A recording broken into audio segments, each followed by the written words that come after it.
در جماعت دهات دهقاناریق و ظفر ناحیه فرخور با دستگیری صاحبکاران محلی و تدبیرهای دستجمعانه اهالی کارهای آبادانی کابلیزارکنی و تجدید و نوسازی راه‌های ادامه دارد. در دهه راه نوی جماعت دهات دهقاناریق در مسافت 2 کیلومتر و در دهه سخاوت جماعت دهات ظفر علاقه به مسافت 4 کیلومتر راه‌های محلی توسط حشر یک جایه سنگفرش کرده شده است. ادامه موضوع در گزارش سید جعفر محمدعلی و خورشید نادرخان. бахшида ба солҳои рушди деҳот сайёҳӣ ва ҳунарҳои мардумӣ ва омодагиҳо барои сазовор истиқбол намудани ҷашни 30-солагии истиқлолияти давлатии ҷумҳурии тоҷикистон дар доираи нақшаи чоравиниҳо ва вусъати тадбирҳои ободониву созандагӣ дар деҳаи роҳи нав арча ва гулистони ҷамоати деҳоти деҳқонариқи ноҳияи фархор сокинон ба ҳашари дастаҷамъона баромада дар беҳтар сохтани вазъи инфраструктури деҳот, тоза озода намудани муҳити зист, сангфарш кардани роҳҳои маҳаллӣ ва корҳои чароғонкунӣ фаъолона ширкат меварзанд.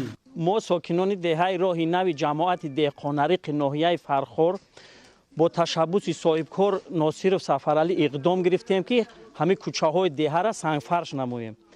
то имрӯз аллакай мо 2000 метр ҳамин кӯчаҳоро сангфарш намудем ва корҳои чароғонкунии деҳарани ба идмом расонем. дар идомаи чунин корҳои ободонӣ бо саҳми соҳибкорон ва сокинони деҳот аз соби лоиҳаи беҳтар гардонидани таъминоти оби нӯшокӣ аз маркази ҷамоати деҳот то деҳаи роҳи нав хатти оби нӯшокӣ низ кашида шудааст. тибқи нақша аз бунёди 6 иншоот ва беҳтар намудани ҳолати роҳҳо то ҷашни байналмилалии наврӯз бояд роҳҳои ҳудуди деҳа пурра аз сангфарш ва 3 иншооти соҳибкорӣ мавриди истифода қарор дода шавад.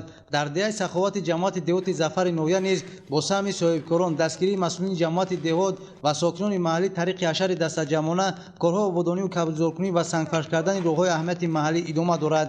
тибқи нақшаи чорабинии ҷамоати деҳоти зафар бояд дар масофаи 8 километр роҳҳоро сангфарш кунем. то имрӯза дар ҳудуди ҷамоати деҳот дар масофаи 4 километр роҳҳо сангфарш карда шуданд.